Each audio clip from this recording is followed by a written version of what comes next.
What's the address of your emergency? 950 West Peachtree Street. Somebody just got hit out here.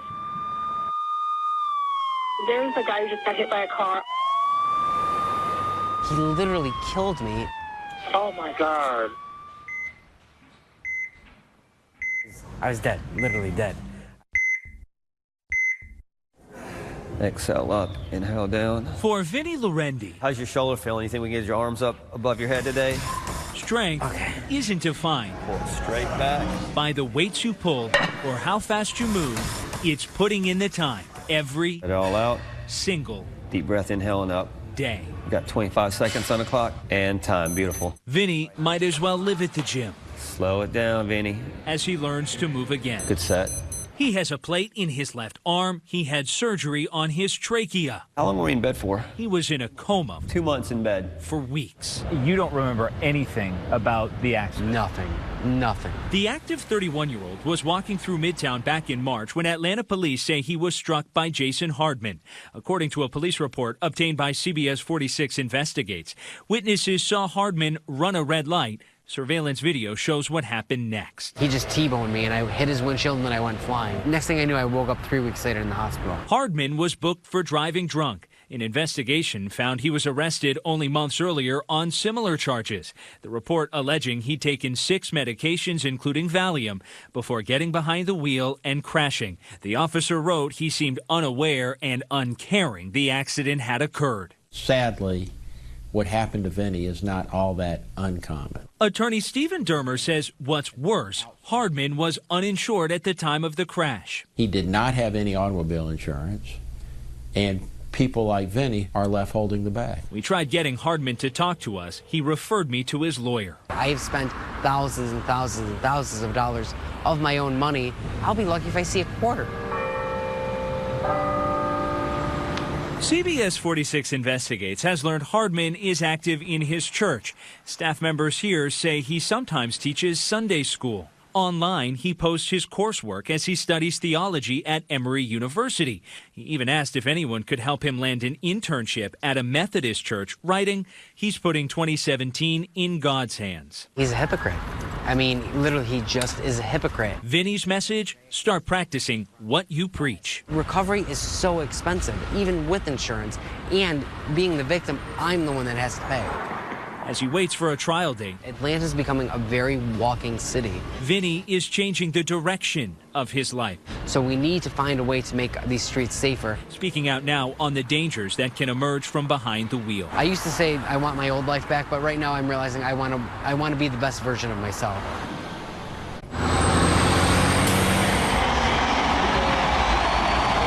At the new Mercedes-Benz Stadium, Hello, how y'all doing today? Hello, how you doing? Walter Banks Hey, good to see you. How you been? draws as big of a crowd as the football players themselves. Hey there, how you doing? Good to see you. And at 78, How long you been working with the Falcons? don't expect that to change Since day one, Since day one? anytime soon. September the 11th, 1966 against the Los Angeles Rams. For as long as the team has been around, there's never been life without Walter. Do you consider yourself Lucky. the luckiest sports fan in Atlanta? I do. I really do. He's worked at 10 stadiums across the city dating back to the 60s, including all 3 with the Falcons. So there's not a single stadium in Atlanta that you have not worked at? Now that you think about it, I guess not. In total, he'd guess he's worked some 7,000 games. How many stadiums in Atlanta have you been there on opening day? All of them. Every single one. When the Georgia Dome opened and you walked inside for the first time, what was your first reaction? Just about the same when I first walked in Atlanta Stadium. Something new, something fresh, something clean. Working at the Dome, and you get to know people. That's a part of it. You know, you have somebody to talk to. People know you. You get to know their families, and you see them around, and you make a lot of friends like that. Sitting in his Southwest Atlanta home, pieces of his history, pieces of his team's history, and tucked away in the back corner, a flag from day one at the Georgia Dome. All-time favorite memory, best thing that you ever saw at the Georgia Dome? Every time the Falcons play. Ironically, he never made it to the final game at the Dome last season.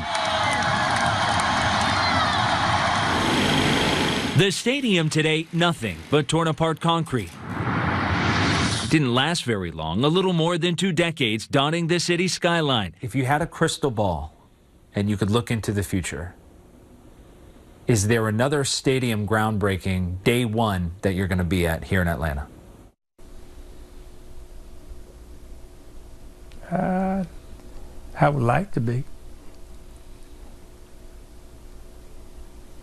See, if you're a part of Atlanta enough, you do that enough, you're a part of Atlanta enough, Atlanta be a part of you. How you doing today? Good to see you. You're a good friend. I love you, Walter. Thank you so much. If I don't see you, happy Thanksgiving. These are the quiet moments at Clara Harrington's home. And this is where she and her husband would share the not-so-quiet ones. This is Jimmy. That's not what he looked like on game day, but that's a pretty good photo. Clara can still hear her husband cheering. She could still remember their first game together at the Georgia Dome.